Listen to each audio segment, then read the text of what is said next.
Olá! Hoje a gente vai mergulhar juntos na grande história da Bíblia, olhando por uma lente muito especial, o Evangelho de Marcos.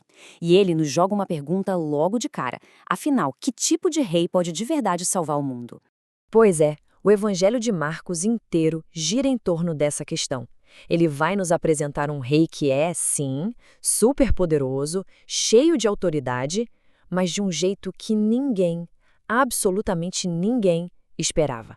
Para a gente começar a entender a resposta de Marcos, primeiro a gente precisa sacar a mensagem central dele. E é a seguinte: Jesus é o rei que todo mundo esperava, o grande prometido, só que ele é um tipo de rei, uau, completamente diferente.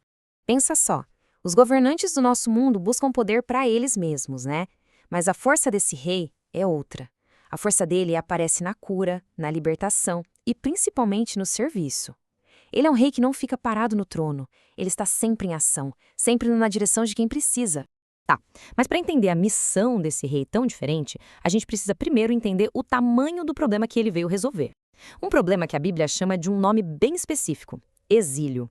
Olha, essas duas palavras, exílio e êxodo, são praticamente a moldura da história bíblica inteira.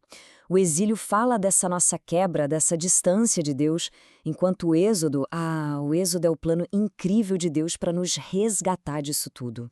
E é muito importante a gente entender isso aqui. Exílio não é só sobre estar no lugar errado, sabe? Não é um problema de endereço, é uma condição muito mais profunda. É um problema lá dentro, no coração, uma verdadeira escravidão espiritual. E esse padrão de separação, infelizmente, se repete várias vezes na história. Começa lá no Éden, passa pela escravidão no Egito, pelo exílio na Babilônia, e tudo isso só prova uma coisa: mudar de cenário não adianta nada se o problema principal, que é o coração, não for resolvido. Mas a boa notícia é que Deus, em sua graça, nunca nos deixou sozinhos. Ele agiu na história várias vezes com resgates poderosos que funcionavam como sombras, sabe? Eram como prévias que já apontavam para o resgate definitivo que ainda estava para chegar. Pensa bem, esses eventos foram gigantescos, mas eles só mostraram uma verdade ainda mais profunda. Nenhuma solução que viesse de fora poderia curar o problema que estava dentro. O povo saiu do Egito, mas o Egito não saiu do povo. A terra era nova, mas o coração continuava o mesmo de sempre. Os profetas, eles entenderam isso perfeitamente. Eles começaram a falar sobre um tempo em que o próprio Deus daria um coração novo ao seu povo. Eles anunciaram que só um grande libertador poderia fazer esse milagre e finalmente acabar com o verdadeiro exílio da alma. E então, depois de 400 longos anos de silêncio, o Messias prometido chega.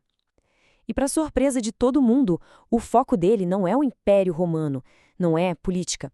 O foco dele é aquele problema antigo e profundo, o problema do coração humano. Essa frase, nossa, ela simplesmente resume toda a missão revolucionária desse rei. A glória dele não está em receber, mas em se entregar. É a lógica do céu que vira o nosso mundo de cabeça para baixo. Então, este rei não veio para lutar uma guerra contra o império. A guerra dele é contra as forças espirituais que nos prendem. Ele veio para começar o verdadeiro êxodo, nos libertando da escravidão do pecado. Ele foi direto na raiz de tudo. E o clímax de toda essa história de resgate, o ponto mais alto, não é uma tragédia, como pode parecer. É, na verdade, o ato mais triunfante do rei servo. É a cruz. Essa imagem é poderosa demais. Ela nos leva de volta lá para o primeiro êxodo, para a Páscoa no Egito, lembra? O sangue do cordeiro na madeira.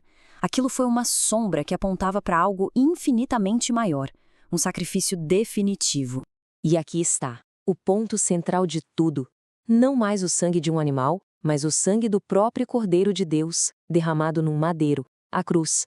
Ali na cruz, o nosso rei sofre o exílio no nosso lugar. Ele paga o preço para nos trazer de volta para Deus, cumprindo todas aquelas promessas.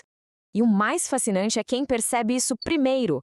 Não é um discípulo, não é um seguidor, é um soldado romano.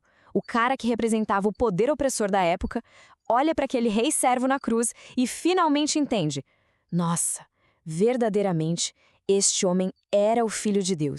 Naquele momento acontece a grande troca. Ele sofre o exílio que nós merecíamos. Ele realiza o grande êxodo que a gente jamais conseguiria. E com a sua ressurreição, ele garante a nossa liberdade completa e final. É a vitória definitiva sobre o grande exílio. Por isso, o Evangelho de Marcos não é só uma história do passado. É um convite para a gente entrar nessa história hoje. É um chamado para viver como pessoas que foram libertadas por esse Rei único que reina através do serviço. E isso nos deixa com uma pergunta no ar, né?